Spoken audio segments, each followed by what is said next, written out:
Okay, it being 7 o'clock, we'll call the meeting to order. Village of Sayward respectfully acknowledges that the land we gather on is the unceded territory of the Comox First Nation, traditional keepers of this land. Mayor Baker is attending remotely, so that's the reason I'm in his seat. We'll go to public input. Mayor, sorry. Sure. Yep. Public input is for the purpose of permitting people in the gallery to provide feedback and shall be no longer than 15 minutes. Unless approved by the majority vote of council, each speaker may provide respectful comment on any topic they deem appropriate and not necessarily on the topics on the agenda of the meeting. Each speaker may not speak longer than 2 minutes, but may have a second opportunity if time permits. Each speaker must not be allowed to speak regarding a bylaw in respect of which a public hearing has been held. For the record, please state your name and address.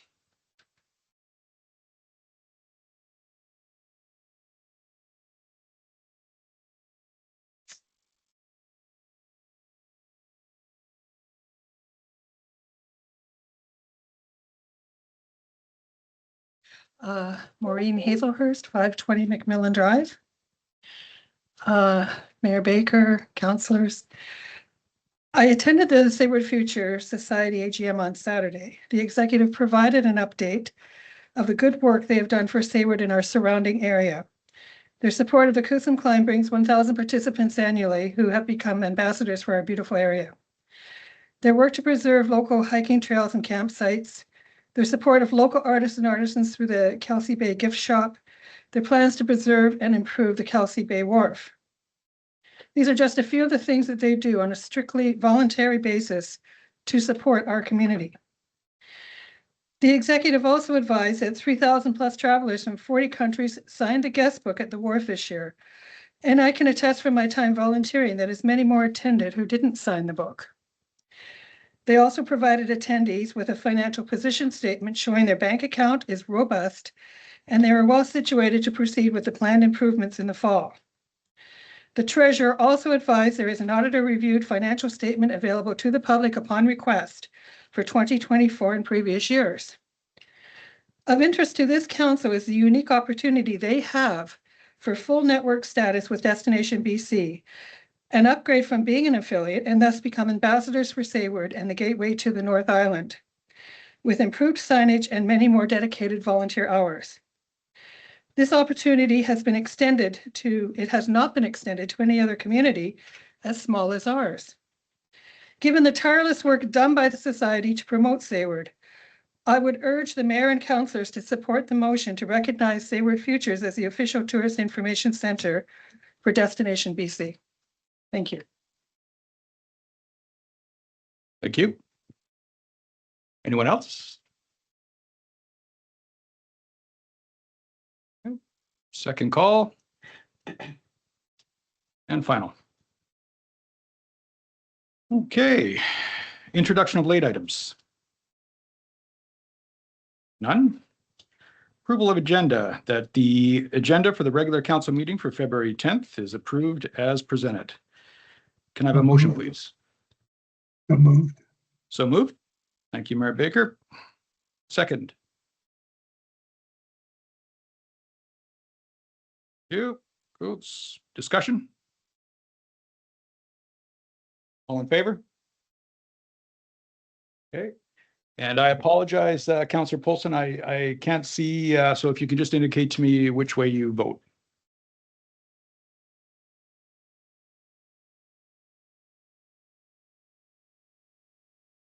Sorry, Councillor Polson, you're on mute.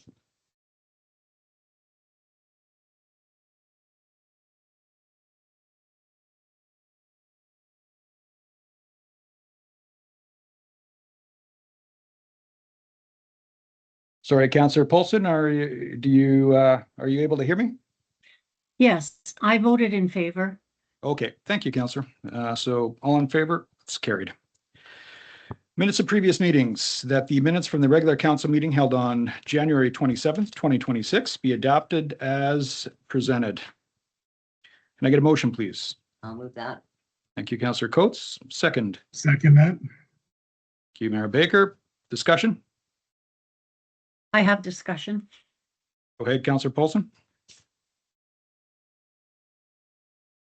I notice under number 17 in camera, it says that Mayor Baker called a meeting recess at 7:44 p.m. There is no time stated when he resumed the meeting and when council went into in camera. So I think that I'd like that to be added.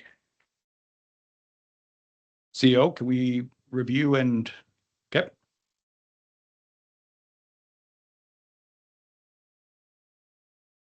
Okay, so in that case, we will defer it. As amended? We'll defer because we'd have to put in the accurate times by watching video. Yes, please. Can I get a motion to defer the approval of the minutes? So moved. Okay. Second?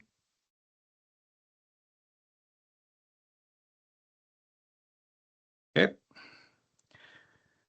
So discussion's been had, but anybody else want to add anything to discussion? Okay, all in favor? I'm in favor. Okay, so carried.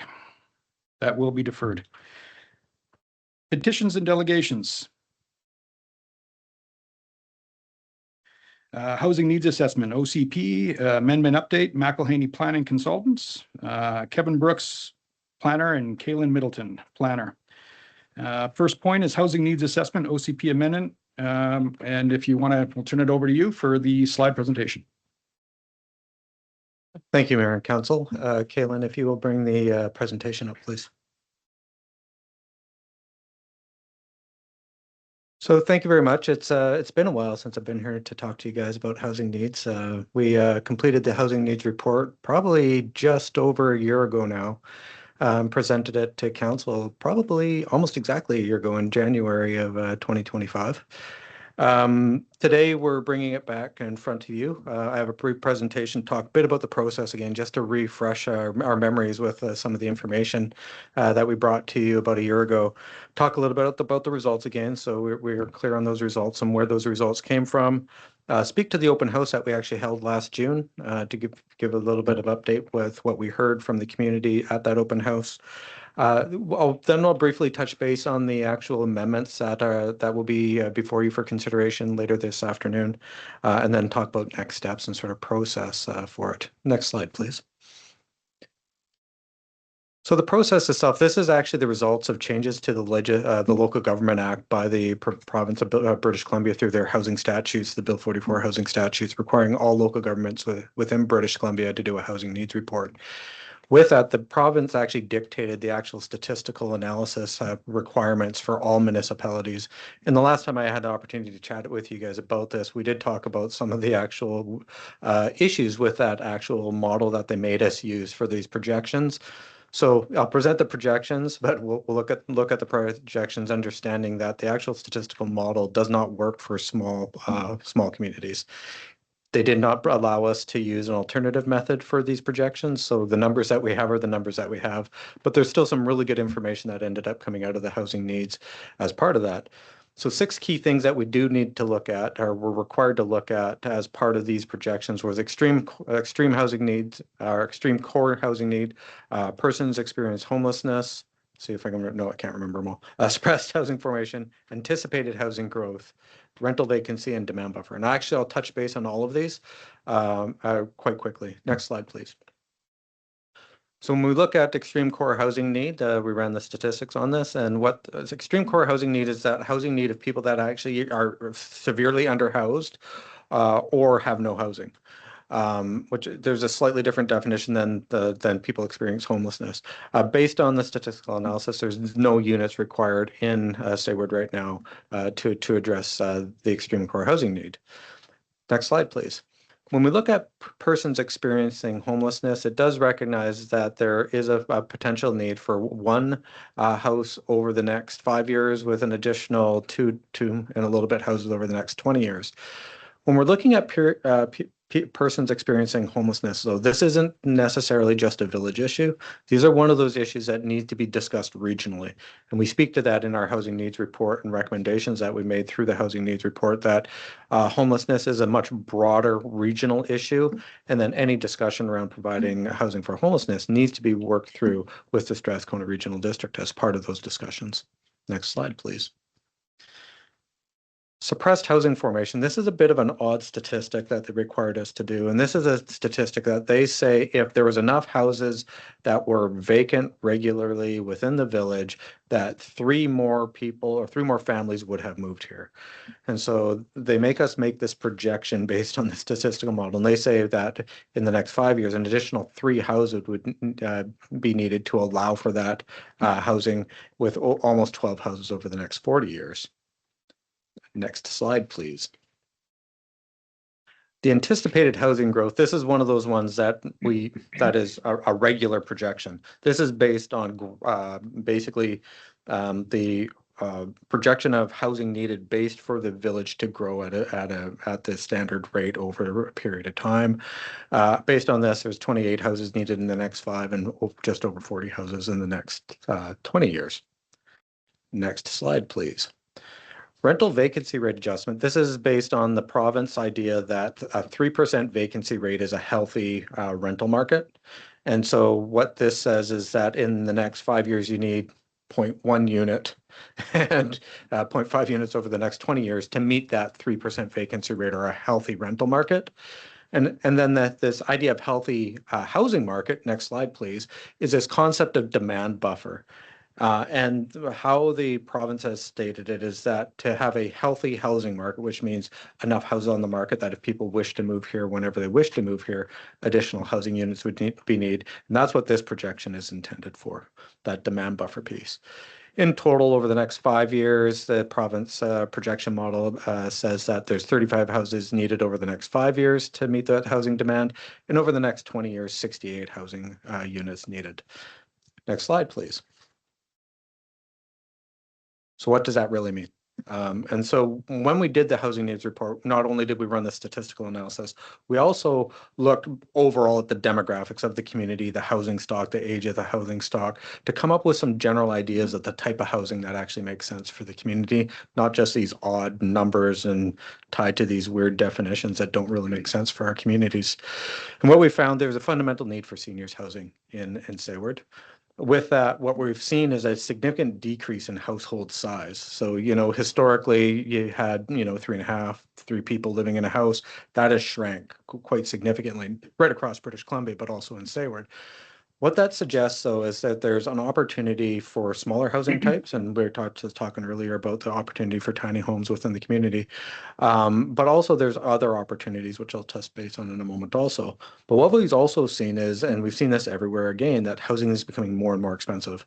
Not only the existing housing stock is becoming more expensive on the market, but it's becoming much more expensive to construct. And so our most affordable housing stock is housing that is already built, right? And so what we've seen is that not only is there a need for access for renovations, maintenance, and housing stock ages, but that also provides an opportunity for suites, flats, and things like that within the existing housing stock. And as I just mentioned, majority of our homes were designed for larger families, which also provides that opportunity for potential retrofitting within the village. Next slide, please. So in June of last year, we held an open house. It was a joint open house with some of the stormwater work that we were doing at that time. We had 13 people attend and talk to us about the community needs, and we presented all of this information to those 13 people at that time. Next slide, please. And what we found is that some of the comments that we got were really consistent with the findings we had. The need for additional diversity of housing, the need for seniors housing, the need for just opportunities with just due to limited housing options within the village at this time. Next slide, please. So what we've done with all of that information over the last while is we've taken that and we've looked at the existing OCP and looked at how we can make amendments to allow for just to integrate to meet the legal requirements, which is getting this information in the OCP, but also integrate the ability for more flexible housing within the community. And so we have sort of, these are a list of just general amendments. The detailed amendments are actually in the council report that is part of your agenda tonight, but we touch base on these 6 key issues in those amendments. Next slide, please. And so when we talk about next steps, there's an opportunity for council to consider first reading tonight. There's also an opportunity for council to direct staff to look at some additional engagement with the community if they deem that's important, but also the additional engagement with referrals to external agencies. And if you have questions on that, I can provide some, elaborate on that later when you're considering the reports. One of the things we must do is confirm that, the amendments that we're doing are consistent with the existing village financial plans and waste plans. That's a requirement of the Local Government Act. And then from there, you can go to second reading. You must hold a public hearing, and then it can go for third reading and adoption after that. And with that, just a very quick summary. If you have any questions of me, I'm here now, and I'll also be here when the report is presented to you later. Thanks, Caitlin. Thank you. We have questions from council. Councillor Paulson. Thank you, Mr. Mayor or Deputy Mayor, and thank you for your report. It was really nice to get it and get all the feedback. It's very interesting. I have a question about the third-party agencies or people that should be involved. And I know First Nations is one of them that I think should absolutely be involved. Mm-hmm. And the other question or issue that I have is that I don't see any referral to our strategic plan, and we actually haven't done a strategic plan. I believe the last one was in 2022. Mm-hmm. And so I know the OCP needs to be, our financial plan needs to relate to our strategic plan, but it also needs to relate to our OCP. So I'd like to know how that's going to be implemented, and mm-hmm. I think it's up to council to proceed with having strategic planning done as soon as possible, so that we know where we want to go and what we want to do or hope to do. Yep. Thank you. Through the chair to Councillor. So there's a couple different things, and I'll try and unpack it a little bit. So with regards to the referrals aspects, under the Local Government Act, referrals should be considered. Council can choose to make referrals or not. And in the context of this OCP amendment, it's a bit of an odd one because you are legally required to make these amendments. And so what we've seen in other communities is communities have basically just sent a letter going, we are amending the OCP. These are the amendments we're making, and we're making them because the province Local Government Act requires us to make these amendments. Council can go beyond that if they wish, right? It's this council's choice on how they wish those referrals to look. That's typically how most communities have done it because of the legislative requirements in this nature. Of course, if you're doing other OCP amendments on that, you're going to want to look at referrals differently, but that would be some direction based on what we've seen in the rest of the province. As for the strategic plan and why we focused on the financial plan and the waste management plan is, again, that's legislated. You must consider those during OCP amendments. Council wishes to look at a strategic plan or what that looks like. Again, that's council's direction, and I'd have to rely on your CAO to provide some clearer direction on what that looks like for your team. Thank you. And anyone else for questions, comments? If I may, I would say that I would agree with you. So this is legally required. I think consultation, referrals out for the larger OCP project is absolutely necessary. But for amendments that are required by law, I've seen that a letter is pretty standard as well, for sure.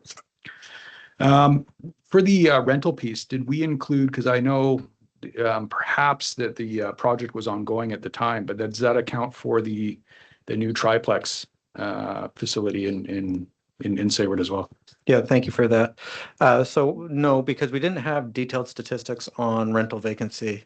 And so when you don't have detailed statistic on rental vacancy, the province basically said, okay, you use 1.4% as an assumption. And so that's what was used in the statistical analysis at the time.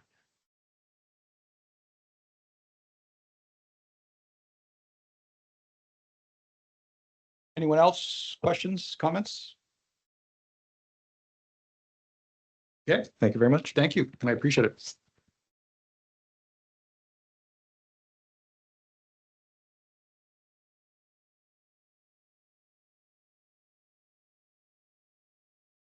Okay, moving on to number 7, correspondence. Association of Vancouver Island and Community, AVICC, invitation to attend virtual education and discussion session February 27th, 2026, focusing on housing corporations and rural solutions, expanding access to affordable housing. I do want to just put a motion forward on that one, that the link be sent to council for easy registration. Can I have a second on that? I'll second that. Okay. Discussion? And all in favor? Okay. Excellent. Actually, I did have a question on discussion. Oh, sure. Did we not already receive the invitation and the link for this? Yes, we did. Thank you.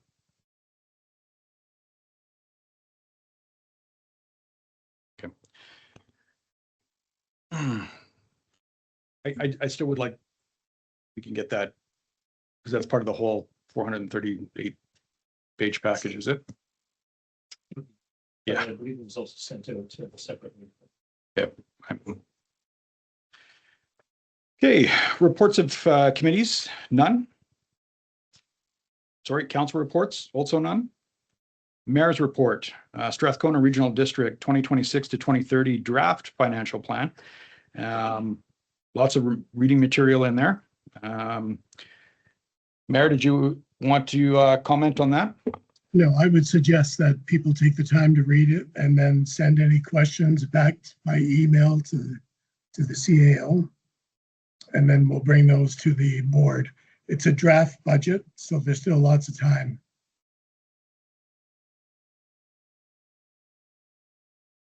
Excellent. So number 11, unfinished business. I Oh. have a, Oh, sorry, I missed your hand there. Go ahead, Councillor. so would that mean that we are deferring this until a later time so that we can get the questions in? And would it be the CAO that would be responding, or would it be the mayor? If all the questions go to the CAO, then I can put them together and send them to the SRD or myself. Okay, thank you. And is there a deadline for that? It's a huge report, and I was actually going to ask to have it deferred anyway, so it's I would say till the next council meeting on the 24th. to have the questions into the That's correct. CAO. Okay, And that Thank works you. within the timelines, because this is a draft report already for SRD. So right. is this coming back for consideration, Mayor Baker? Not to my knowledge, not yet. Okay. So we don't have a date yet, SRD for, okay, No, we do not. We haven't gone over the agenda. fantastic. So ideally, you'd like to see those questions as soon as you can get them in. That's correct. So Okay. could that be entered into the minutes as a recommendation with the date? Go ahead, CO. Yes, thank you, Chair Johnson. What I was going to suggest is following up on what Mayor Baker has asked the council members. What staff will do is we'll confer with the regional district staff and find out when they actually need to have material. And following this meeting, sometime this week, I'll send an email to council advising all of council what would be the ideal date to get your comments or questions back. And I would also encourage council members to CC one another as you're going through this, because it's often the case where one person's ideas will wind up triggering other thoughts and ideas. So if you can do that, I think it would be a favor to all of you, but I'll send out an email. Yeah, great. Okay, thank you. Thank you. Thank you for that clarification. I appreciate that. Councillor Coates. Thank you, Deputy Mayor.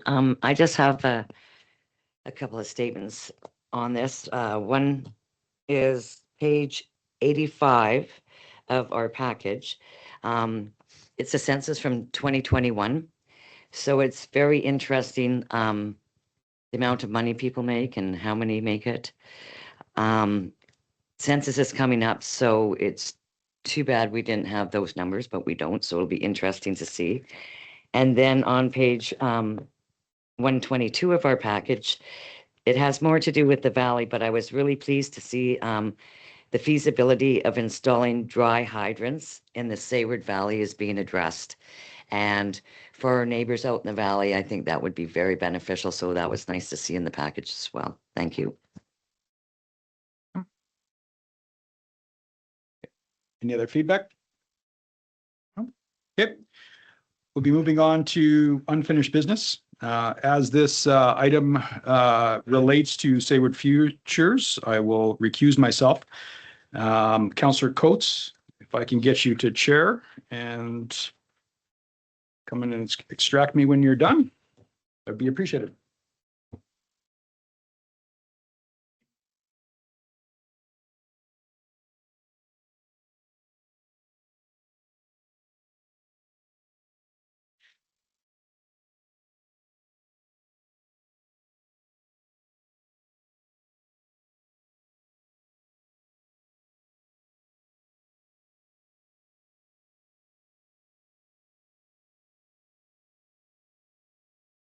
Number 12, unfinished business.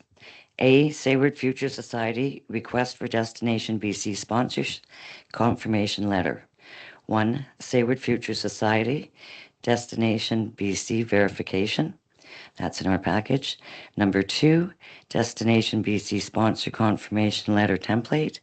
Number 3, Appendix 1, Visitor Services Network Program requirements. Recommended resolutions that council directs staff to complete the sponsor confirmation letter recognizing Sayward Futures as the lead organization recognized by the Village of Sayward for the provision of our community's visitor services for the term of blank years. Could I please have a mover, please? I'll move that. Chair Coates, if I may have the floor for a moment. Before this resolution is considered, I have a question to ask of Councillor Burchett. Councillor Burchett, my question for you is, in your opinion, do you have a conflict of interest or a disqualifying bias that would prevent you or should prevent you from considering this resolution? Yes or no?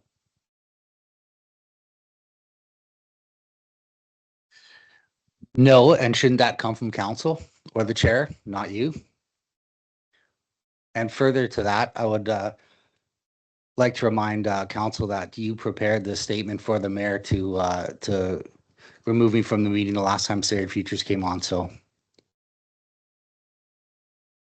That's not true.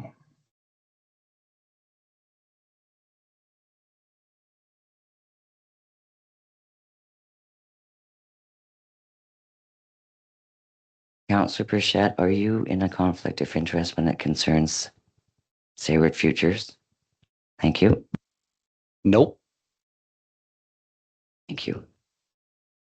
So for further clarification, Councillor Burchett has confirmed that he is not in a conflict of interest, and nor does he have a disqualifying bias respecting this matter. In that case, he can stay in the room and stay in his chair.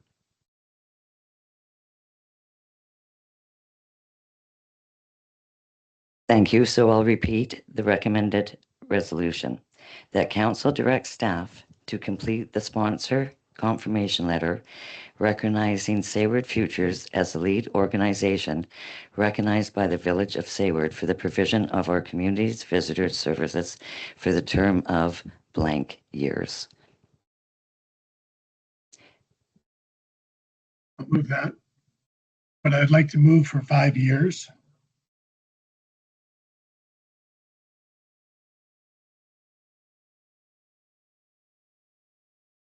Do I have a seconder, please? I'll second that motion.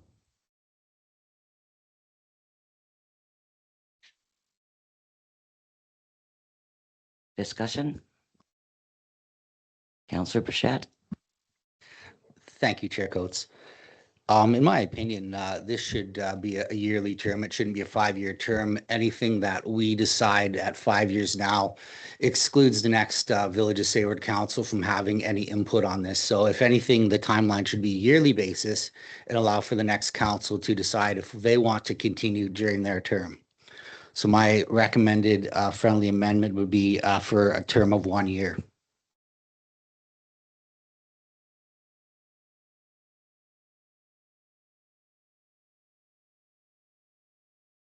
So we have a friendly amendment from Mayor Baker for 5 years. So is that the motion that we should be dealing with right now?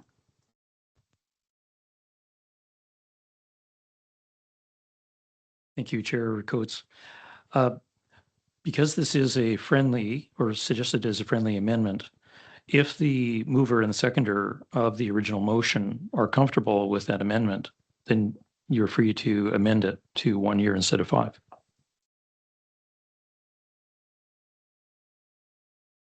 So we should vote on the 5-year first? Could we finish discussion?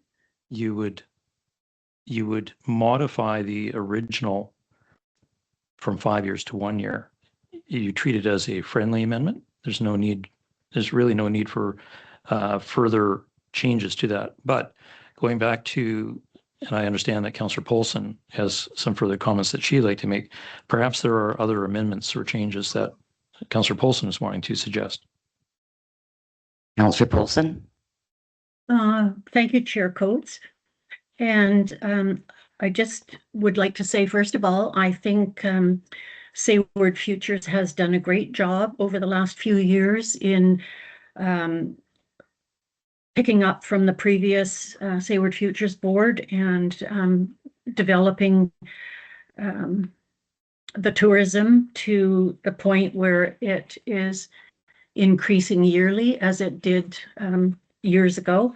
And the more impact that we can have with help from or resources from Destination BC, the better it will become.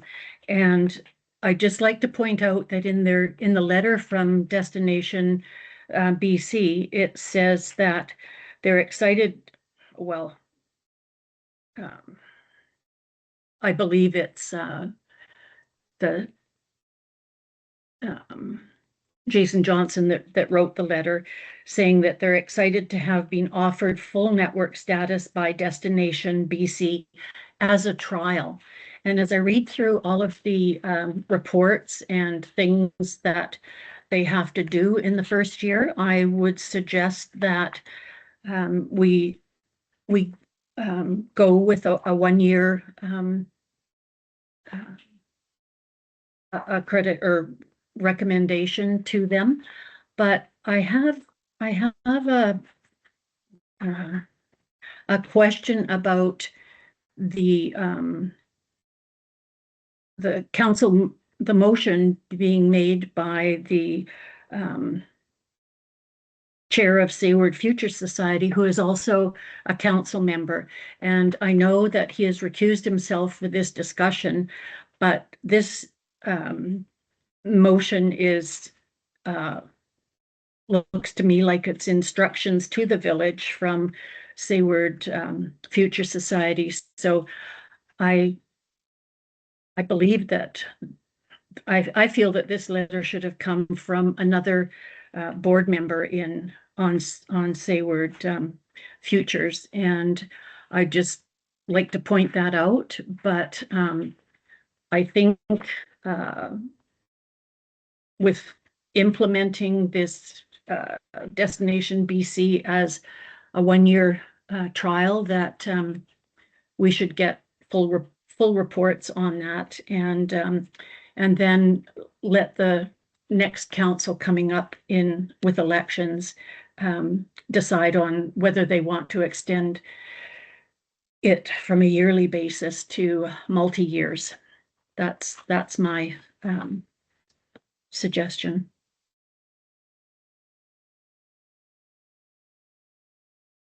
Any more discussion? I'm fine with accepting the amendment. Didn't hear what you said. I'm fine with accepting the amendment. I'll repeat that for your benefit, Councillor.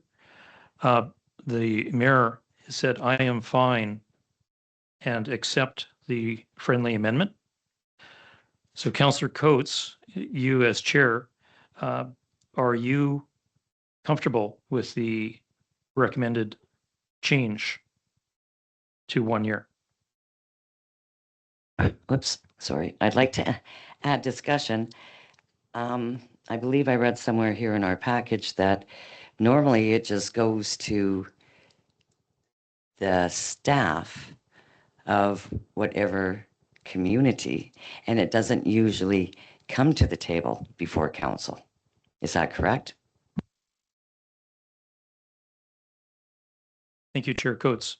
That may be true. However, in the village of Sayward, a year or so ago, the council then resolved at that time that it wanted to bring this matter back on a yearly basis. Otherwise, it would have possibly been a simple letter, but that was not the determination that council made over a year ago. So this is why it's on the agenda.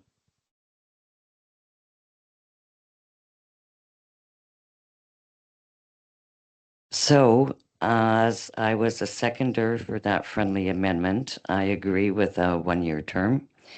So I'd like to read the motion again, the resolution. The council directs staff to complete the sponsor confirmation letter recognizing Sayward Futures as the lead organization recognized by the Village of Sayward for the provision of our community's visitor services for the term of 1 year.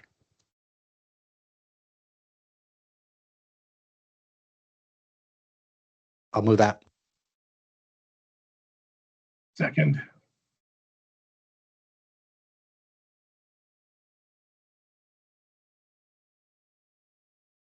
All in favor?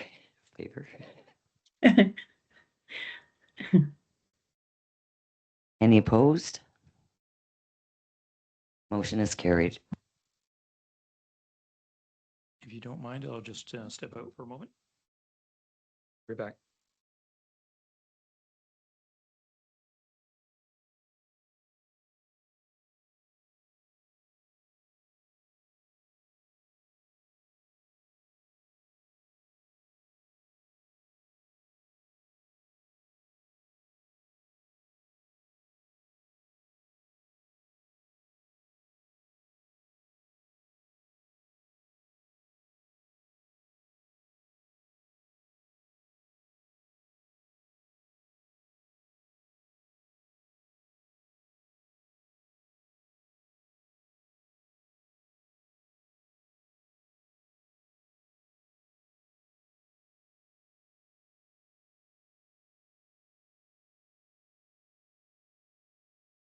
Excellent. So we're on to staff reports.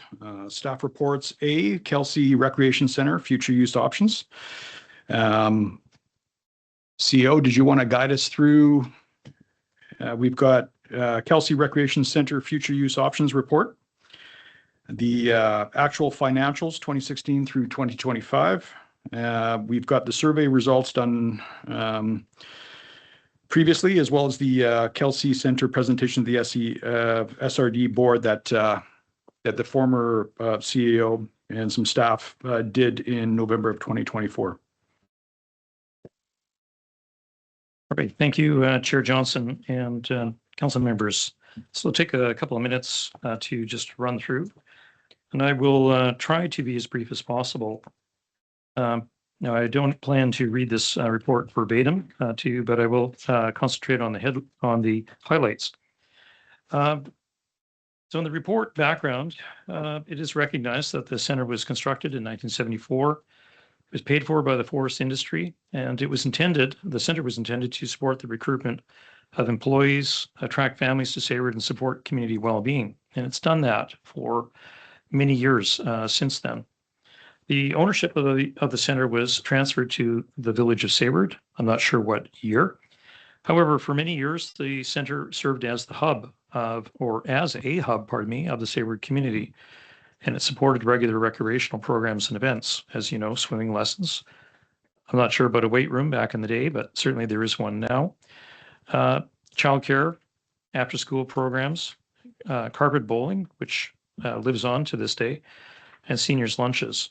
The gymnasium and the commercial kitchen have been used to support numerous functions and activities, weddings, seasonal events, sporting competitions, tour groups, training programs, and of course elections and even immunization clinics a few years ago.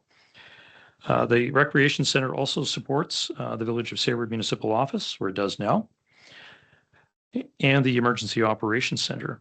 The center has, of course, been for many years, has been used by residents of both the Village of Sayward and the Sayward Valley. The recent usage of the center by both groups of residents is well documented in the community surveys, which are attached to this report. Now, jumping forward a little bit, well, no, I won't. The usage of the center has in recent years been negatively impacted, of course, by the pandemic, 2020 and 2021. And that effectively shut down indoor recreational programming for more than a year. And more recently, there were mechanical failures in the center, which resulted in the closure of the community pool and long-term disruptions to recreation programs. In November 2024, there was a pipe fitting burst in the boiler room in the center, which caused significant damage to critical electrical components. And to maintain operations, the village implemented temporary bypass measures. Unfortunately, there was a further mechanical failure which occurred, which led to the failure of the last functioning boiler in the center.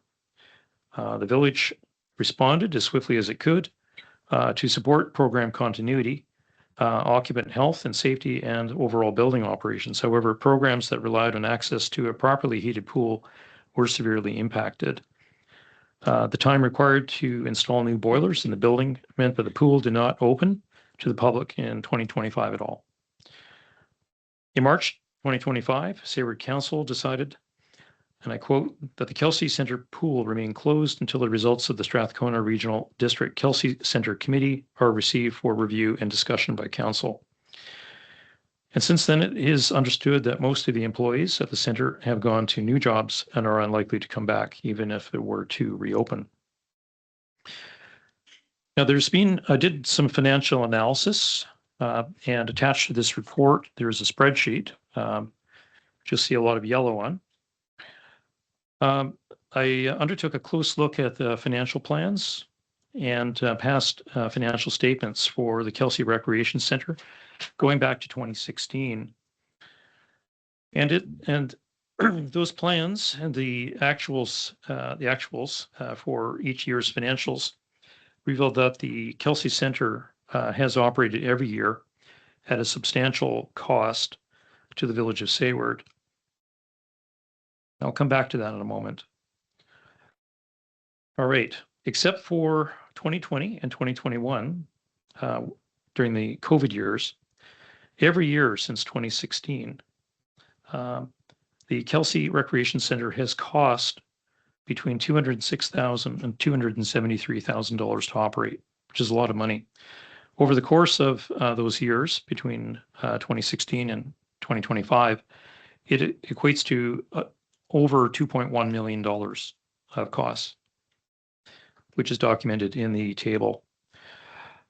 So when the actual Kelsey Recreation Center revenues are compared to actual operating costs, and that is after the grants, the transfers, and the donations are deducted, it was found that the most favorable cost recovery ratio of all those years was in 2023, when the center's revenues amounted to about 15% of the actual operating costs. That's the high point. The low point was in 2022, when the Kelsey Recreation Center revenues amounted to only 7% of actual operating costs. In 2026, so this year, it's estimated, based on the information that we do have, that it will cost roughly $72,000 to maintain the Kelsey Recreation Center. And this is heat, electricity, internet, basic operating costs for the building. But that's provided that the center does not operate the community pool or any recreation programs. So the municipality would not operate any recreation programs of its own. And we would still have $72,000 approximately in costs. All right. So on an annual basis, as you can see, it costs the Village of Sayward and its taxpaying residents about $200,000 to operate the pool and recreation programs in 2024, if you look backwards a little bit. Now, given, as I outlined in the report, the village's limited resources and need to sustain and maintain critical services to the community, and that means water treatment and distribution, sewage collection and treatment, amongst other things, it's suggested that the municipality not reopen the community pool or restart recreation programs of its own in the Kelsey Recreation Center. Now, the balance of the report, however, does go into some other ways and means by which recreation programs could be supported in the center that would not result in direct or significant costs for the municipality and taxpayers. Now, before getting into the options, I do want to add a further comment. I recognize that, and I think that this is fairly clear in the report, that the Kelsey Recreation Center has been a hub for the community for many years. It hurts a community to have a facility like this for as long as it has, and to endure the closure of a precious resource like this. However, the financials are actually very clear. The community actually cannot afford to maintain these programs any longer. Each $10,000 represents approximately 1% of taxes. That $200,000 figure would represent a 20% tax increase for the community. It's a lot of money. The options then are, number one, the Village of Sayward reopens the center, the pool, and the recreation programs. This is not recommended by staff. Definitely not. The second option is the village supports continued use of the recreation center for recreation programs that would be managed by nonprofit organizations and local volunteers. And this is essentially what has been going on in the center since September of last year. It's cost almost nothing. A third option, and certainly I can go back to these in greater detail if you wish, is for the village and the Strathcona Regional District to collaborate to reopen the center with or without the community pool and or recreation programs. However, this would result in significant increases in annual expenditures for the village as well as the SRD. At this point in time, we're not sure what the SRD's position on this would be. However, having gone through the SRD's proposed financial plan, I see on one of the pages, they actually have included further $5,000 in it for further analysis of the Kelsey Recreation Center, should they wish. And then 4, the Village of Sayward could lease the Recreation Center to the regional district, and the SRD provides and manages recreation programs. However, again, this would result in significant increases in annual expenditures for the SRD. In conclusion, as I've said, financial plans and the statements for the center reveal that it has operated every year at a substantial cost to the Village of Sayward, notwithstanding the fact that it has been a good friend to the community. Given the village's limited resources and the need to sustain and maintain other services, it is recommended that the municipality not reopen the community pool or restart programs of its own. The building, constructed as it was in 1974 to support a larger community, has stood up well, but it is starting to show its age, and operating and maintenance costs are likely going to increase in the future. And those additional factors certainly do need to be considered by Saybrook Council, as well as the community overall, when making responsible decisions for the well-being of the community's future. There are a small number of recommendations in the report. I can read them if you wish. Yes, please. Yeah, for the purposes of those on Okay. Teams. All right. Continue to support the use of the Kelsey Recreation Center for recreation programs managed by nonprofit organizations and local volunteers, and do so through the provision of low-cost grants and aid. Investigate opportunities to reopen the weight room in the Kelsey Recreation Center, for example, by engaging a contractor to oversee it or lease that part of the facility to a third party to operate. Number 3, promote additional rentals of the Kelsey Recreation Center for special events and functions, for example, weddings, parties, or recreational gatherings. And number 4, review Sayward's fees and charges bylaw to ensure that rental charges for the Kelsey Recreation Center are in line with fees charged elsewhere in the North Vancouver Island region. Now, the recommendations, depending upon what council's decision or suggestions are, I'd just like to emphasize that neither the options or the recommendations are exhaustive or detailed, but they are provided principally to help support council's discussion of potential options. Thank you.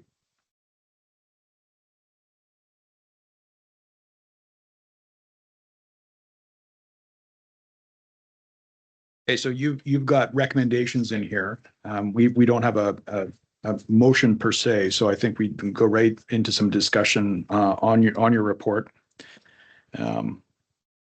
Chair Johnson, Yes. just as well, it's not just in the report, but it is also in the agenda. So the recommendations in the report actually form a recommended resolution in the agenda. Oh, there we go. Thanks.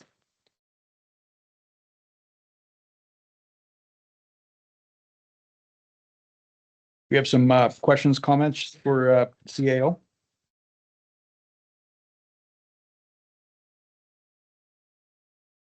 Councillor Polson? Oh, sorry. Thank you. Thank you, Deputy Mayor. I was interested in reading through this report and the several options or suggestions for looking at keeping the Kelsey Center open. However, through the information and in the recommendations, I don't see any information about the committee that was struck last year and was looking at making the Kelsey Center a regional recreation center. So I'm curious as to where those, it seems like it's just fallen off the table. So I'm wondering where that process is at and what's happening with that. So it might be able to give the people of Sayward and surrounding area some hope that the Kelsey Center won't be closed permanently, and especially the pool. Okay, thank you, Councillor. Mayor Baker, are you comfortable making commentary on that in terms of SRD process, or is that something that's best for staff to reach out? I think it's best for staff to reach out. At this point, Gerald Wally has not called a meeting. It's up to him to call the meeting, and I know it's going into the rec study for next month and likely on a referendum for the next election. Okay. Excuse me, Mayor Baker, it's going, what did you say before it was going to a referendum for the next election? It's going to be on a rec study coming into the SRD next month. Oh, the rec study. Okay. Sorry, the recreational study. Thank you. Okay, Councillor Coates? Thank you. Councillor Paulson actually asked the question I was going to ask. Councillor Burchett? Thank you, Chair.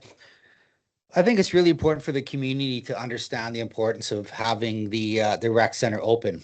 I feel that, in my opinion, it should be fully open to supply services for seniors, for the youth, after-school programs. And what's the point of paying to heat a pool if we're not using it? If we want to build a community and a healthy community, the rec center is the heart of that community. And with the rec center closed, what you have is house values depreciating, and you have people that don't want to come to this community to either invest in their community or to buy into the community. So without a healthy rec center, which we used to have, I feel this community is going to start looking like the strip mall across the street, abandoned and an eyesore when you come into the community. So in my opinion, we should open it. We should find the appropriate grants, and we should work together as a council to make sure that we fiscally manage our resources to the point where we can have it open. And I believe that there's been some issues with that to the point where we had to borrow money. So I feel that we should reopen the Kelsey Center, and my motion is to reopen the Kelsey Center.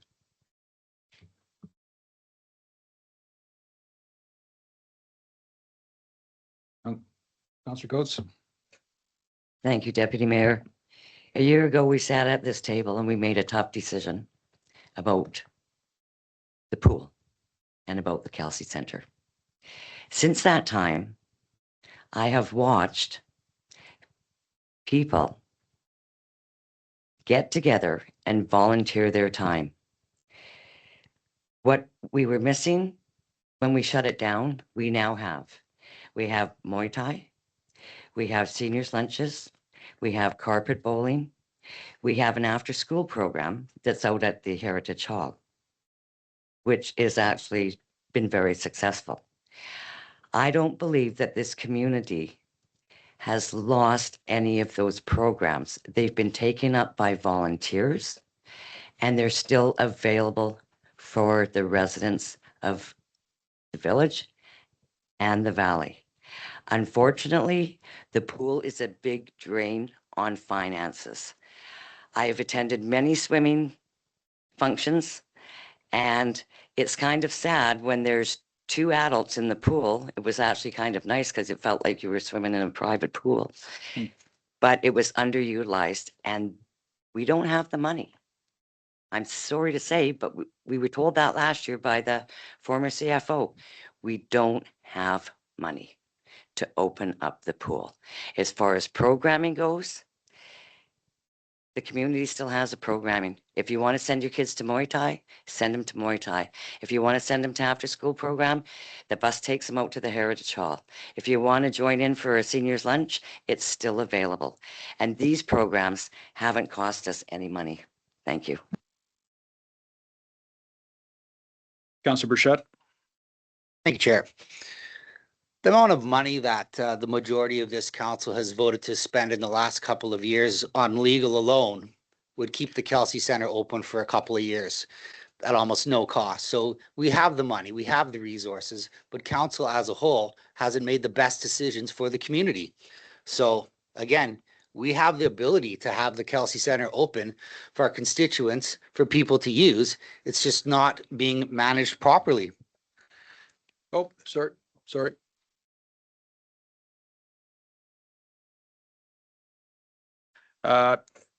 From my commentary, I would agree with Councillor Coates in that many of the good programs that were taking place for the community are still there due to grant and aid. We do have youth programming. We have senior programming. Obviously, we don't have a pool. I would agree with Councillor Bruchette in that a pool is a nice resource to have, provided the community can afford it. I think, it's fairly clear at this point in time, looking at the financials, that is not an option based on financials and where we are currently. So I do like the resolutions that are listed here, but I will at this time come back to Councillor Bruchette and ask if that was an official motion that you want tabled before council. And if you can just go over that motion again for clarity, please. Thank you, Chair. Before I read out my motion again, I just want to ask the constituents of Sayward, average mean value of a house, $500,000 in Sayward. If your house value drops 20% because we don't have a rec center, you're just out $100,000. So that's unacceptable to me as a homeowner in this community to not have a rec center that supports the whole health of the community. And my motion is to reopen the Kelsey Center. Okay, we have a motion. Do we have a second? I'll second that. Yep. Any more further discussion on this? I think if you look at the spreadsheet, it speaks for itself, and the Kelsey Center cannot reopen in full. Yep. Thank you, Mayor Baker. Councillor Coates. Thank you, Deputy Mayor. It's just a comment I have, and I've made it before at this table. Cortez Island does not have a pool, and their property has not gone down. The way the market is right now, it's kind of gone down a little bit and leveling out. Whether we have a pool or not doesn't make a difference in our house prices. Years ago, the pool was shut and people were still buying homes here. Yes, it was different. Prices were different, but Cortez and Quadra do not have a pool. Port McNeil has a pool that's used only in the summertime, and their house prices have not gone down. Thank you. Okay, we'll call a vote to. No, I had a. Okay, Councillor Paulson. Thank you, Chair Johnson. From the financials for 2026, I believe I heard the CAO say that the operating costs for 2026 will be $72,000 a year, and that works out to $6,000 a month when we're not we don't have any staff or any programs running there. What would be the, I think this needs more discussion, because what would be the possibility of opening the pool, and the same idea as contracting it out, if there are any groups that would take it on, any business or group that would take it on. And there's also the opportunity to apply for grants for the repairs and things. So none of that has been considered or written up in this report. So I think it needs more discussion, and like the volunteers that have come forward and are working programs through the Kelsey Center, not getting paid, but using the facilities. And I'm one of those people. I think it is beneficial for us to attract more people with the volunteer commitments that people are making. And I just think that $72,000 a year, and I don't even know who's responsible for the janitorial or the chemicals for the pool or all of those other expenses, if that's included in the 72,000 a year. But and we also need to, like the CAO said earlier, we need to look at our fees and rates schedules, and having somebody manage the pool and attracting more clientele to using it. So I think we can't price ourselves out of the market, but we have to be fair and consistent. So I just think this needs more input, and not just say we're going to close the pool permanently. So that's it. Thank you, Councillor Paulson. I just want to add that at this time, this looks to me like more snapshot today. And what I mean by that is, obviously with the financials provided, my opinion, it would be grossly irresponsible to try and open this thing in its entirety. I think the broader conversation about what is the long-term fate of the pool is something that, we are waiting to hear back from the SRD on before any decisions are made. So I think a more fulsome discussion will happen at that time. I think staff is, always on the lookout for grants, but operating grants don't exist today. We do know that, there will be, if somehow we can put finances together in order to reopen, it's not a quick affair. There are no staff members left. There's certifications that need to take place. There's a lot of moving parts. I assume that there's a number of capital investments required as well. So I think that is a broader discussion for later. I would certainly agree with you. I think, the CEO has done a great job of putting the points together so we can, at this time, have those community programs that we love still take place, mitigate costs wherever possible, and still have usage while actively going after, as he has written in a motion that will possibly proceed, Councillor Burchett's, would be promote additional rentals of the Kelsey Center. So we are looking for paid folks to rent the space as well. So to me, this is more likened to a community center than a rec center format, which I think has been working right now. And it seems that the community is served as best they can be with the finances the way they are. Okay. Any more discussion before we put Councillor Burchett's to a vote? And again, for clarity, Councillor Burchett, you being opening in its entirety. For the third time, yes. That needed to be cleared. Okay. So all in favor of reopening the Kelsey Center in its entirety? And opposed? 3 opposed, motion is defeated.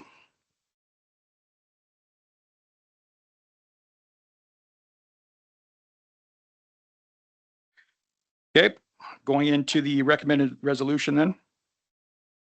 Recommended resolution is that the Village of Sayward at this time continue to support the use of the Kelsey Center Recreation Center for recreation programs managed by nonprofit organizations and volunteers, and do so through the provision of low-cost grants and aid.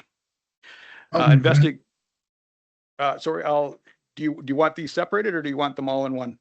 All in one is fine, thank you. Okay. So number B, investigate opportunities to reopen the weight room for the Kelsey Recreation Center, for example, by engaging a contractor to oversee it or lease that part of the facility to a third party. So this is an investigation. C, promote additional rentals of the Kelsey Center for special events and functions, example being weddings, parties, recreational gatherings. And lastly, D, review Sayward's fees and charges bylaw to ensure rental charges for the Kelsey Recreation Center in line with fees and charges elsewhere in the North Vancouver region. Can I have a... I'll move that.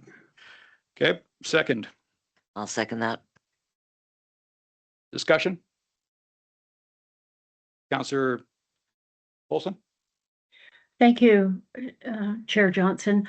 I would like to add a number 5 that we, I don't know how to say this, how we can refer to the SRD committee and find out the status of their decision to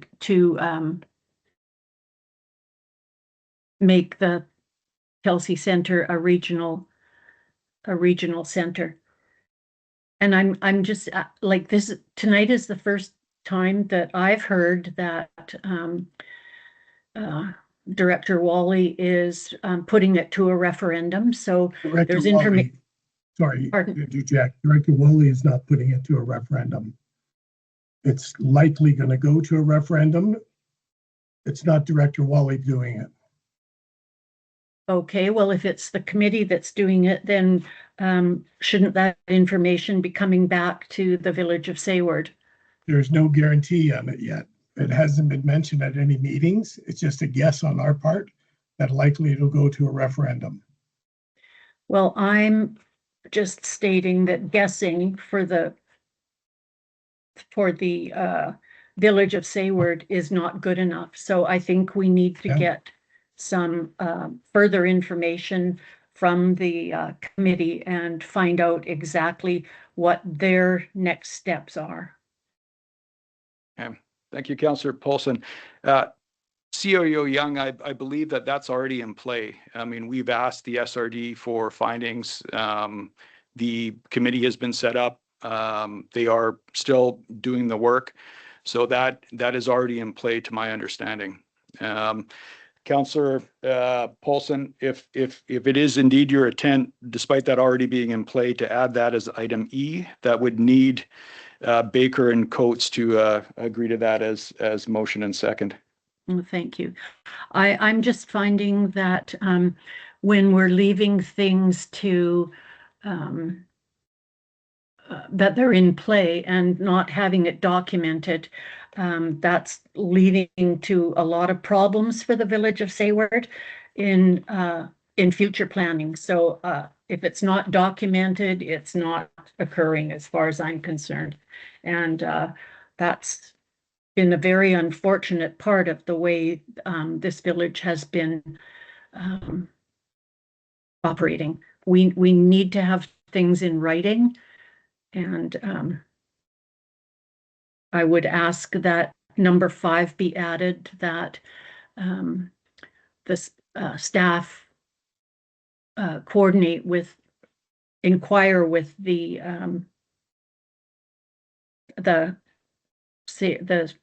Strathcona committee and find out what their next steps are, and have a meeting and get it in writing.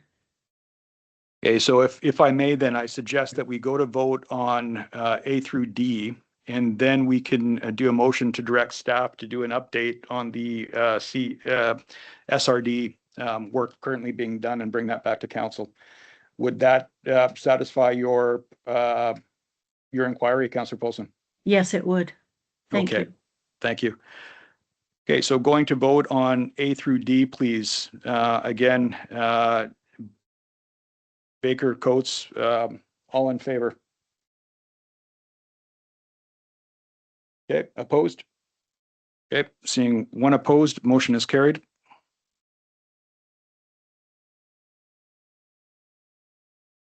And if I may, just for confirmation, Councillor Polson, did you vote in the affirmative?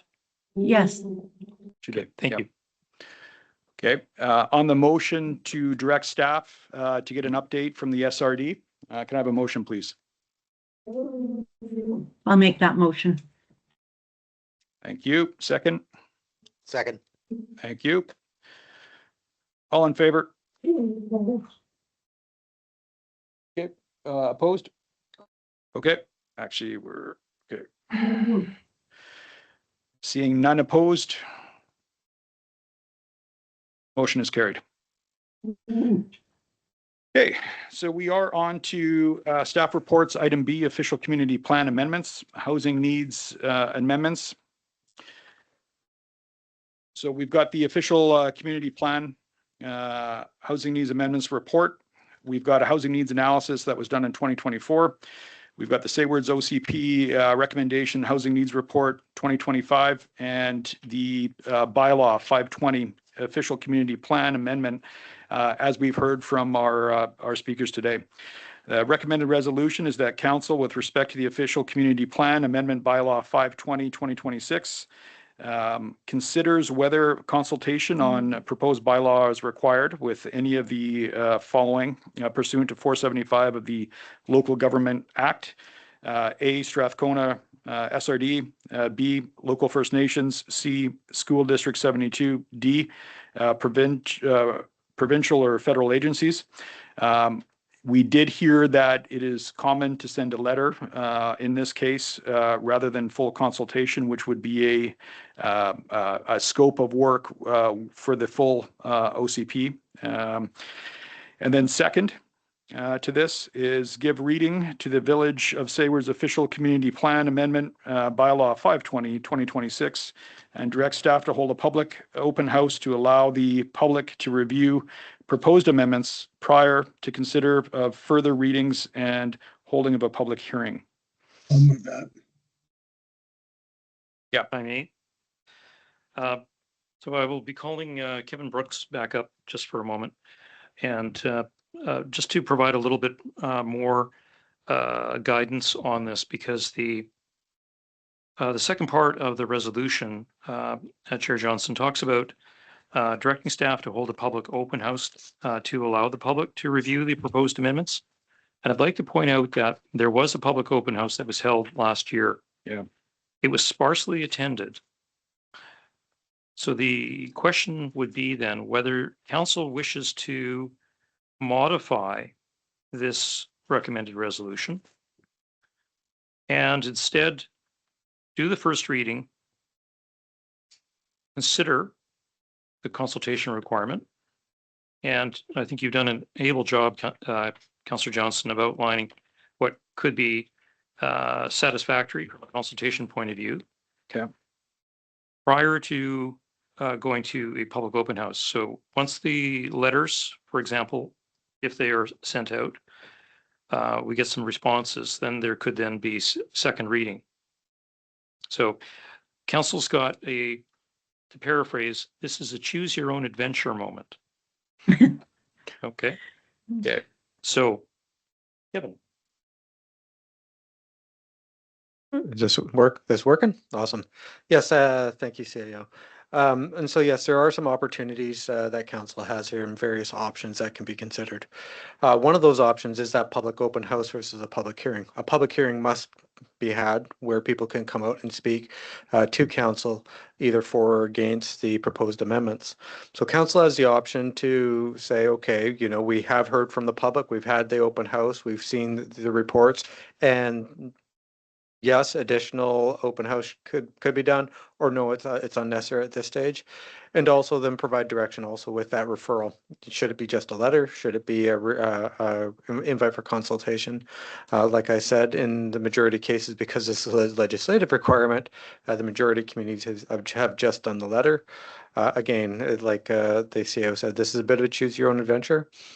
There are a variety of options that you can proceed with at this stage.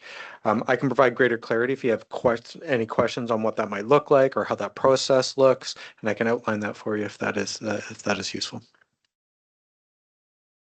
Thank you, Kevin. So at this time, then CEO, I guess, dividing this up into parts, we could probably pose the question to council then whether the feeling is that consultation is required, so we can get that piece done.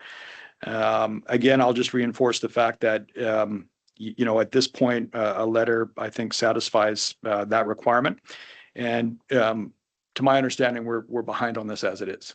So to go through these steps, which are not or sort of outside and extra to what other communities are doing, will only add time. So did we want further discussion on this? I do. Yes, Councillor Paulson. I No. think, thank you, Mr. Chair. I hear what you're saying about time is of the essence, but you have to remember that we started this OCP plan when Anne McDonald was here, and that was in early 2021. Yeah. And we're now into early 2026. So it's been 5 years in the making, and it's been very slow going. I think that there has been a lot of influx of new people in the village and in the valley, and don't know anything about the OCP or what it all means. And I think it would behoove council to make sure that anybody and everybody has the opportunity to attend a public hearing, as well as the consultation with the groups, third-party groups that are named, rather than being sent a letter telling them what we're doing, have them invited to a public meeting and learn all of the current things that are going on and hopefully will happen for Sayward. So that's my comments. I think we need to take time and do this properly. Thank you, Councillor Paulson. I would just say that to me would be the process for the full OCP, addressing the full OCP. In this case, these are just legally required changes that all communities have to do. Sorry, Kevin, go ahead. Thank you, Chair. Just for a point of clarification, the OCP that was started by Anne McDonald in 2021 is still a draft. The proposed amendments that we have before you today are not part of that OCP that was originally started by Ms. McDonald. These are to the existing OCP and just to meet the legislative requirements. I want to provide that clarity because it's a fundamental difference. The OCP that's still a draft, if that were to proceed, yes, I would recommend strongly that additional consultation occur. That is not what is before you today. These are just minor amendments to housing specifically in your existing OCP. Just a point of clarification. Thank you. Thank you for that. So at this point, I'd like to make a motion that we direct staff to send letters indicating legal required changes are taking place to the existing OCP. I'll move that. You? Second? I'll second Okay.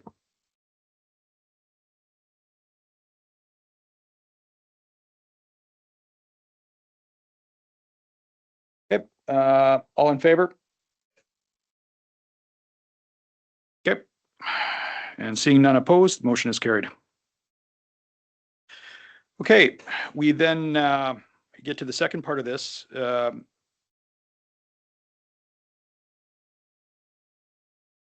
Which, I mean, could look like going to first reading. I am quite comfortable with that. I don't know if we want discussion on that as well, or do we have any discussion from council? Nope, none? Okay. Yes, sorry, Okay. I do. Go ahead, Councillor Paulson. So the second part of number 2 says direct staff to hold a public open house to allow the public to review the proposed amendments. Is that still part of the plan then? CEO. Thank you, Chair Johnson. So through you to Councillor Polson, it does not have to be. This is optional. What is not optional, though, is that the letters need to go out. That's a minimum. Council would have to give first reading before anything else happens. If council chooses to direct staff to hold a public open house, we'll get cracking on that and we'll do that. But it is optional. You don't have to do that. And I would just hasten to add that, again, the previous open house was sparsely attended, only 13 people or so attended. These are the nature of these amendments. They're not changing the land use. They're not fundamental changes. They are compliance changes to ensure that the village complies with the provisions of Bill 44. The province is not breathing down our neck yet on this, but they have contacted the village office and they are wondering ourselves, and we're not alone. There are other municipalities in the province that have not complied with Bill 44 yet. But I think in the fullness of time, the province will be expecting compliance with Bill 44. We have an opportunity to become compliant very quickly if council moves in a particular direction. As noted as well by Kevin Brooks and by Councillor Polson, I mean, the village has done some earlier work on a draft official community plan. That work at some point will definitely need to be revisited, but that is a separate project from this. This is should be a simple exercise. An official community plan is a more complicated affair entirely. And if you were doing a comprehensive update of an existing official community plan, which this is not, then you would anticipate having full and ongoing consultation with the public and stakeholders. They're different.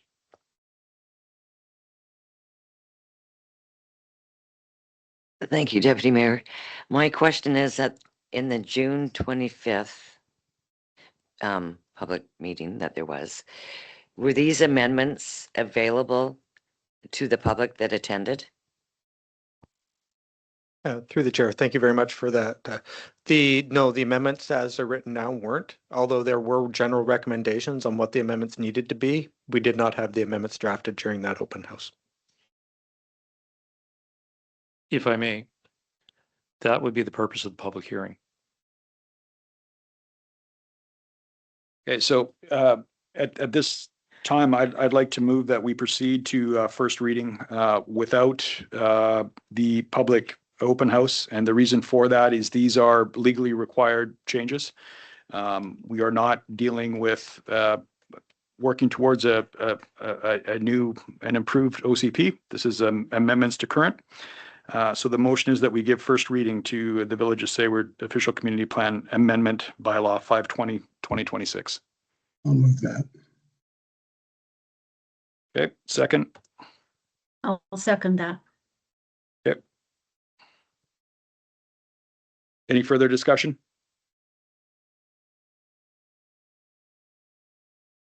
All in favor?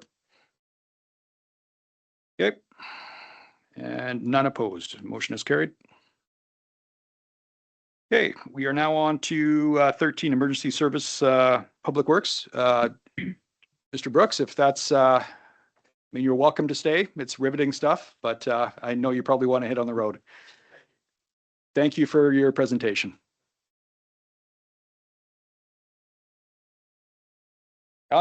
Very nice. Thank you for everything as well.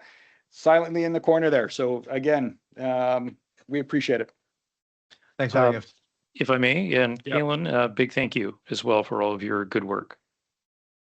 Absolutely. Thanks, Galen. Thanks, Andrew. Okay, moving on to 13, Emergency Services, Public Works Recreation Department reports. We've got UBCM Regional Grant Opportunity, Emergency Operations Center. So this is in respect to an SRD application for grant. The resolution is that council supports the Strathcona Regional District in making a regional grant application to the Community Emergency Preparedness Fund, that's CEPF 2026 Emergency Operations Center Program, as administered by the Union of BC Municipalities, UBCM, and supports the Strathcona Regional District in submitting a CEPF grant application on behalf of the Village of Sayward.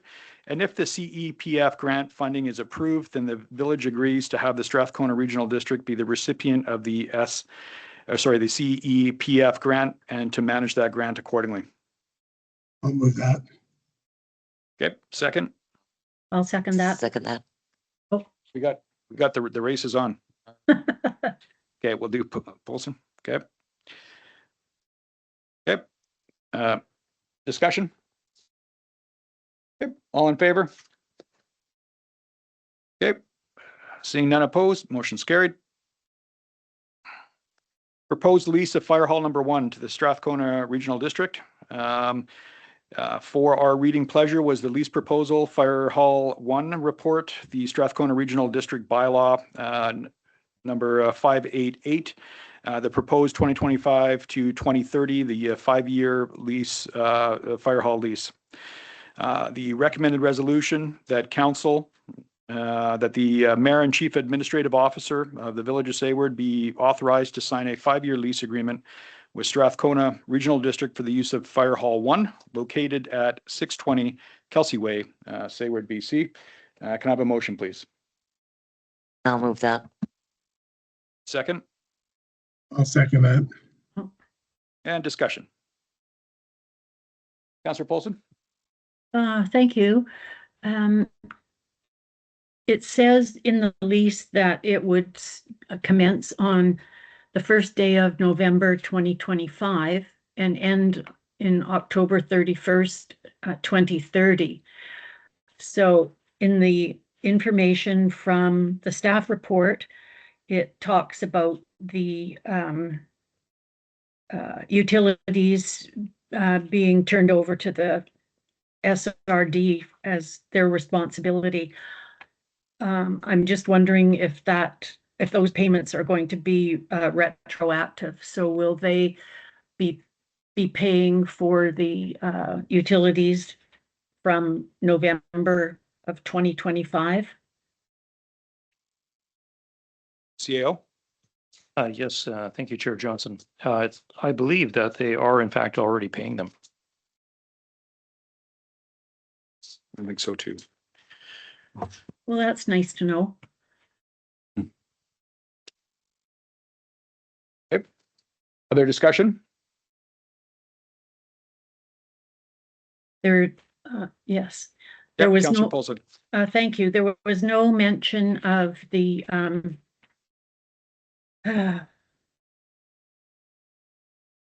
insurance in the staff report, but I noticed in the lease, the insurance for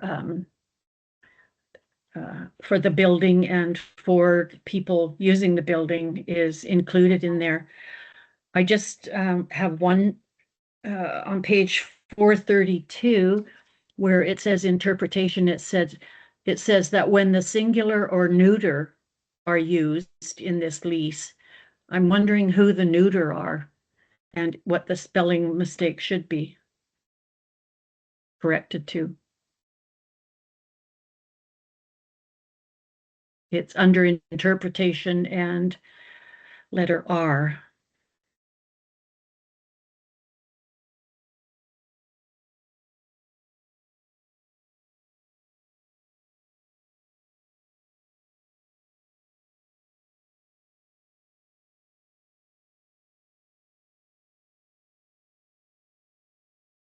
Mr. Paulson, my copy of this document is not numbered, so. Oh, it's on page 432? Oh, Yeah. yours isn't number, it's page 9 of the lease agreement. Page 9 of 9. CO page 9, item R, and I think that refers to just phrasing, plural, feminine, or masculine of the body itself.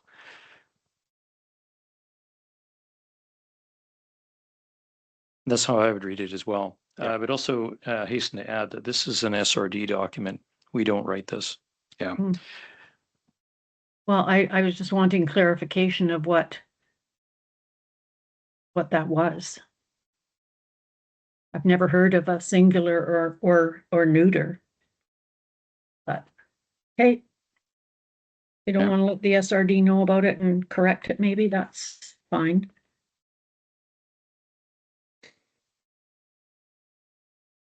Sorry, one moment here.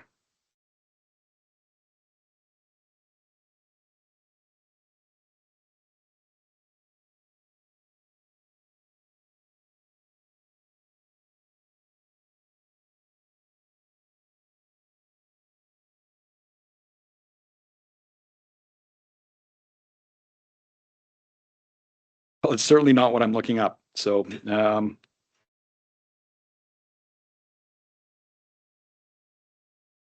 If I may, oh, yeah, it is. Chair here. Johnson, are you looking at cats?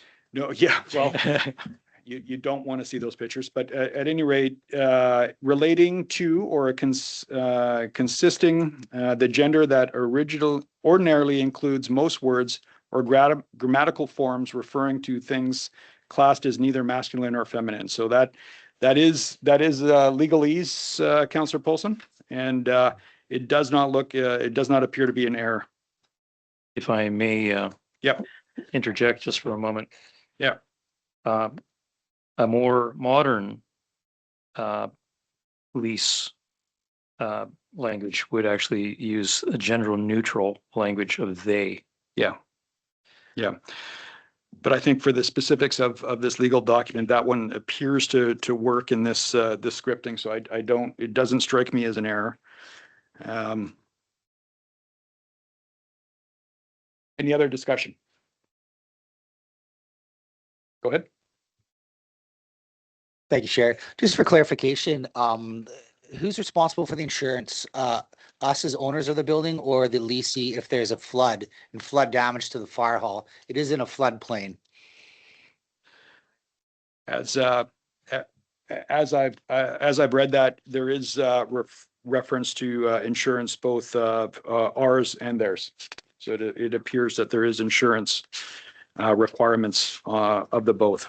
There's also reference to damages and repairs as well. So when I've read through this lease, it does appear that, it almost appears that it favors, at least my opinion of that it favors village. Certainly the lease is at $1. There's no financial gain. However, there is taking on expenses as well as repairs are covered throughout the lease. Does that? I was confident in what was presented as I read through the lease, but specifically for flooding and who's on the hook for that. That was just my question. Okay. Go ahead. Thank you, Mr. Chair. In the lease, it states 620 Kelsey Way, which is Fire Hall number 1, which is in the village, which is not in the flood zone. Thank you.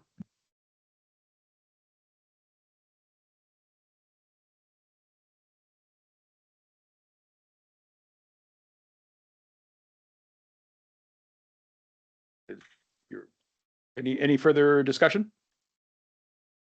No? Okay. Okay, so all in favor, we'll call the vote. Yep, that's all in favor, none opposed, motion is carried. Bylaws, none. New business, none. Public question period, maximum 15 minutes. The purpose of the public question period is to enable citizens to ask questions of council about issues that are important to citizens asking the question. Speakers are asked to limit their questions to one each if time permits. After everyone has had an opportunity to ask the questions, speakers may ask a second question. Citizens will be asked to state their name and address.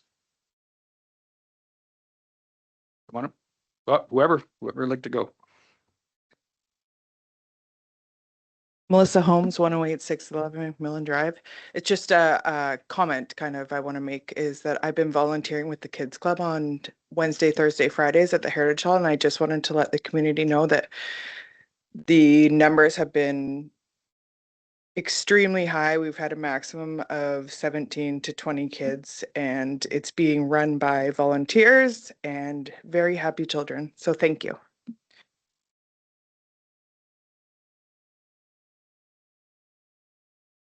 Anyone further? Come on up.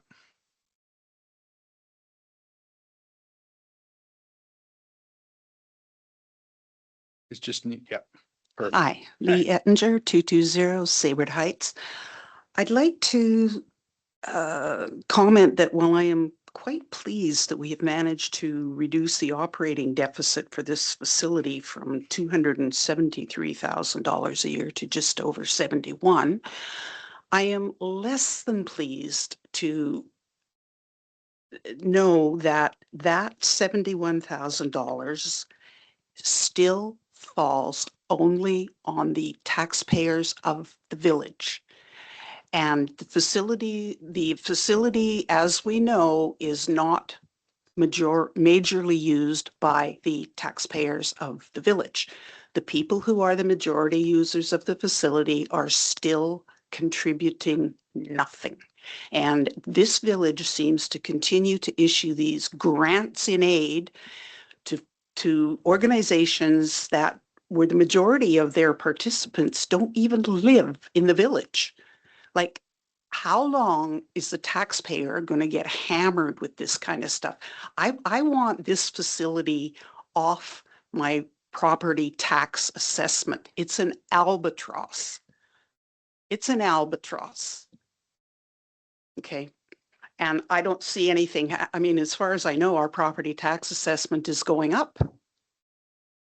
I don't think anything's been determined at that point. Well, I don't know. When do we find out what mill rate they're applying for? You're applying for.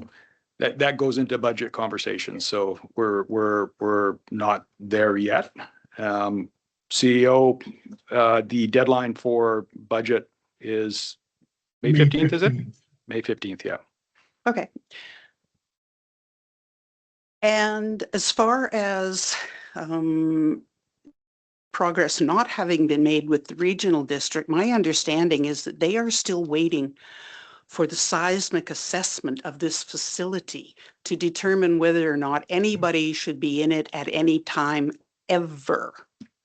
And they haven't got it. So I'm just wondering about that. I think we have directed staff to get an update from the SRD. So I think that information will come back to council and that will be part so of they the have they do have the seismic assessment then? I can't speak to that. I think we'd have to get an update from SRD to be clear. Mr. CAO, are you aware if seismic assessment has been submitted to them?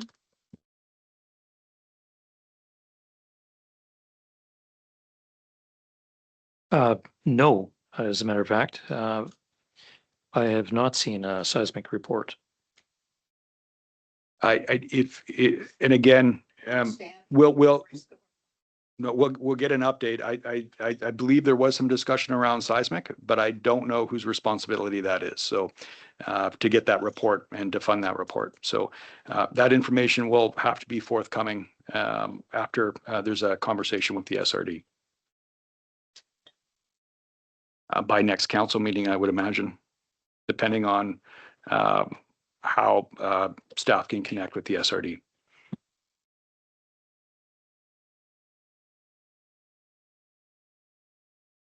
CO. Thank you. And just to clarify a little bit, going back to some of the remarks earlier in the meeting, again, just to encourage all council members, if you have questions about or and please let me know. Yeah. And we'll do what we can to circle back to the SRD. I will just hasten to add, though, that the SRD staff might not be in a position yet to provide clarity on that, because they also report to a board. Yeah. And so if they're responding, if they were to respond to questions that were coming from members of council and did that before the board was receiving that information, it would not be necessarily received well. Yeah. Yeah. So the timing, I'm not sure of the timing. Makes sense. Anyone else? Question period. Second call and final call. Oh, okay. In camera, none. Adjournment. That the Village of Sayward adjourns its February 10th, 2026 regular council meeting at 8:44 p.m. Motion. So moved. I'll second that. That one's always very quick. All in favor? Okay, and carried. Thanks, everyone.